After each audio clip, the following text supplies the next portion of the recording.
છેલ્લે વાત ગુજરાતની કરીએ. શાળા પ્રવેશોત્સવનો દિવસ હતો અને આજના દિવસે મુખ્યમંત્રી પણ પહોંચ્યા, વડનગર પહોંચ્યા. પ્રધાનમંત્રી નરેન્દ્ર મોદીનું બાળપણ જ્યાં હતું, જે શાળામાં હતા, પ્રેરણા શાળા, ત્યાંની પણ એમણે મુલાકાત કરી અને ત્યાંનું મ્યુઝિયમ છે, ગેલેરી છે, એનું પણ નિરીક્ષણ કર્યું હતું.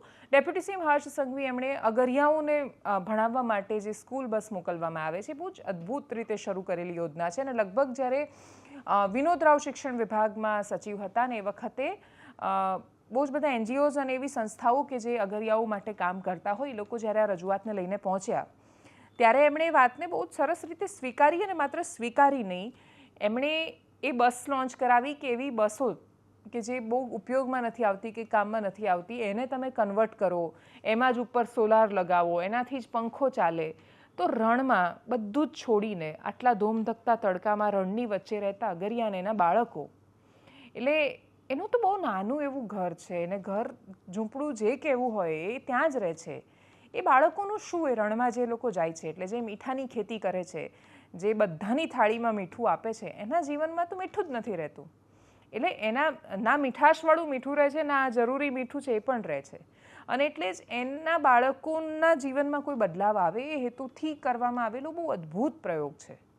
અને એ સફળ પણ થઈ રહ્યો છે, કેમ કે એ શાળામાં જઈને શિક્ષક જ્યારે ભણાવે ને બાળકો ત્યાં ભણે, એ જોઈને આપણને સંતોષ થાય કે ભલે એ છેવાડાના 10 બાળકો છે, પણ એ 10 બાળકોનો પણ જો સરકાર વિચાર કરી રહી છે, તો અંત્યોદય તો એને જ કહેવાય ને કે તમે છેવાડાના છેલ્લા માણસનો વિચાર કરો છો. ને પછી એ વિચાર જ્યારે સફળ થતો દેખાય ત્યારે એની તસવીરો બહુ સુંદર હોય છે. એવી જ સુંદર તસવીરો આજે સામે આવી જ્યારે એ અગરિયાના બાળકો માટેની જે નવી બસ છે લોન્ચ કરવામાં આવી. એ તસવીરો છે કે જે ચારેય બાજુ આવી રહેલી આ સમસ્યાઓ, અસંતોષ રાજનીતિ પ્રત્યે કે પછી સરકારો પ્રત્યે, બધાની વચ્ચે તમારા મોઢા પર એક નાની અમથી સ્માઇલ મૂકે કે ક્યાંક કોઈક ખૂણામાં કંઈક સરસ થઈ રહ્યું છે અને એ સરસનો લાભ એવા લોકોને મળી રહ્યો છે કે જે બધા લાભોથી વંચિત છે, જે સમાજમાં સાવ ફેંકાયેલા, તરછોડાયેલા અને શોષાયેલા છે, એવા લોકો સુધી આવું જ્યારે કંઈક પહોંચે છે ત્યારે એ લોકો અદ્ભુત કહાની પોતાની લખી દેતા હોય છે. હું એક માનસી નામની છોકરીને મળી હતી, સુરેન્દ્રનગરથી એકદમ આગળ વેકરિયા રણની આજુબાજુ છે, એક અંદરના વિસ્તારમાં મળી હતી હું. અને એ જ નાની છોકરી જ્યારે હું એની સ્કૂલમાં જઈને ફરી ત્યારે એટલા ઉત્સાહથી પોતાની શાળા બતાવી રહી હતી. એ તસવીરો મને હજુ યાદ છે ને, એટલે એ વખતે એ છોકરીને જોઈને ભરોસો હતો કે એને તો એક તક જોઈએ છે. એક તક જ્યારે એના સુધી પહોંચી જાય ત્યારે એ પોતાની વાર્તા તો જાતે લખી નાખે છે. એ તક પહોંચાડવાનું દાયિત્વ સરકારનું હોય છે અને સરકારે જ્યારે કરતી દેખાય ત્યારે તસવીરો બહુ સુંદર દેખાય છે. સીએમએ શું કહ્યું એના પર પણ કરીએ નજર.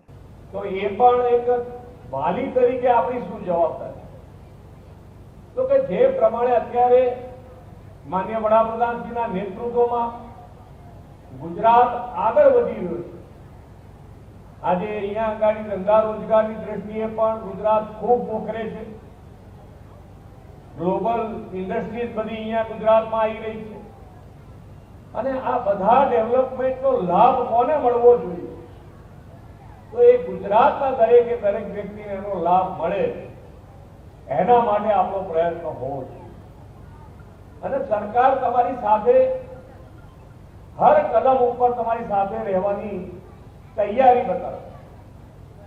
જેમ કે બહેનો માટે 2 યોજનાઓ કરી, નમો લક્ષ્મી અને નમો સરસ્વતી. આ બંને યોજનાઓમાં દીકરીઓ 9 થી 12 ધોરણ ભણે એને 50,000 રૂપિયા મળે, અને નમો સરસ્વતી એ 11-12માં જે સાયન્સમાં જાય એમાં વિદ્યાર્થી અને વિદ્યાર્થીની બંનેને લાભ મળે એ રીતે 25,000 રૂપિયા આપવામાં આવે છે. અને આના કારણે ખૂબ મોટી સંખ્યામાં વધારો થયો છે. દીકરીઓ પણ અત્યારે પણ જુઓ તો એડમિશનમાં પણ દીકરીઓનું પ્રમાણ વધતું રહ્યું છે. એ આપણા માટે ખૂબ જ ગૌરવની વાત છે કે દીકરીઓ પણ ભણતી થાય. દીકરી, માનનીય વડાપ્રધાન શ્રી હર હંમેશ કહેતા કે દીકરી જો ભણે, ગણીને આગળ આવે તો 2 કુળ તારે. એક તો એના માતા પિતાનું અને બીજું સાસરે જાય એટલે સાસરું વાળું. એટલે 2 કુળ તારે. એટલે શિક્ષણ માટે અને જેટલી બને એટલી દીકરીઓ આગળ આવે એના માટેનો હર હંમેશ માનનીય વડાપ્રધાનશ્રીના નેતૃત્વમાં ખૂબ સારો પ્રયત્ન આપણે કર્યો છે. એનાલિસિસમાં અત્યારે બસ આટલું. જો આપ અમને યુટ્યુબ પર જોઈ રહ્યા છો તો સબસ્ક્રાઇબ કરો, ફેસબુક પર જોઈ રહ્યા છો તો ફોલો કરો, વિડીયોને શેર કરો. નમસ્કાર.